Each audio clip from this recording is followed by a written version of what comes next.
चलिए अब ध्यान से देखिए आप देखिए विभिन्न अंगों पर लंबी या गोल पट्टी बांधने की विधि ना।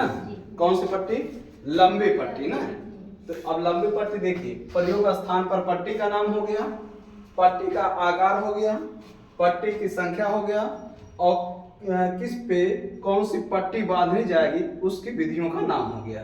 चलिए भन दे, आप लोग बताइए पहला पट्टी क्या है? अंगूठे की पट्टी बांधना। दूसरा क्या है? तीसरा क्या है? चौथा क्या है?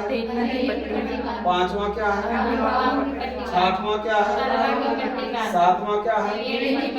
आठवां क्या है? नौवां क्या है? दसवां क्या है? 11वां क्या है? 12वां क्या है? अब देखिए अंगूठे की पट्टी बांधना तो कितना चौड़ा होना चाहिए और लंबा कितना होना चाहिए? कितने पट्टी की जरूरत है?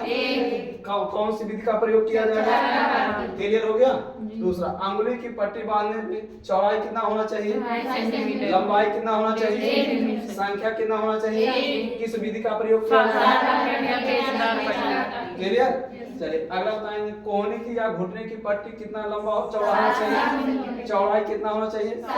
संख्या कितना होना चाहिए? किस विधि का प्रयोग किया जाएगा? अंग्रेजी के 8 अंक के आकार के, मतलब समझ रहे हैं ना, जो ये ऐसे ऐसे बांधा जाता है ना, वही। चलिए अगला देखिए, इसके बाद हथेली की पट्टी बांधना, चौड़ाई कितना होना चाहिए? संख्या कितना होना चाहिए? किस आकार, कौन सी विधि? चलिए अगर बाहु पट्टी बांधना, चौड़ाई कितना? पट्टी की संख्या, किस विधि का प्रयोग? पूरा बात क्लियर है ना। चलिए अगला बताएंगे, तलवा की पट्टी बांधना, चौड़ाई कितना होना चाहिए? पट्टी की संख्या, किस विधि का प्रयोग? क्लियर। चलिए अगला बताएंगे, एड़ी की पट्टी बांधना, चौड़ाई कितना होना चाहिए? कितना पट्टी होना चाहिए? किस विधि का प्रयोग किया जाएगा?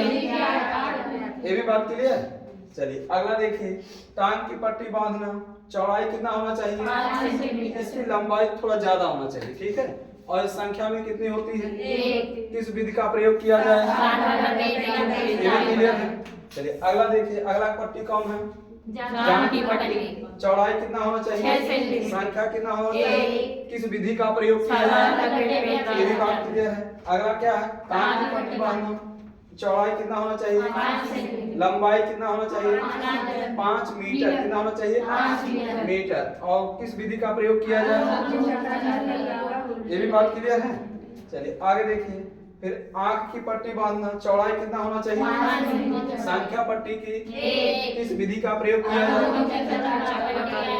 ये भी बात क्लियर हो गया। चलिए आगे देखिए, सिर की पट्टी बांधना, चौड़ाई, लंबाई, मीटर ना, कितने पट्टी का प्रयोग? हाँ, किस विधि का प्रयोग किया जाएगा? बात क्लियर हो गया ना। ठीक।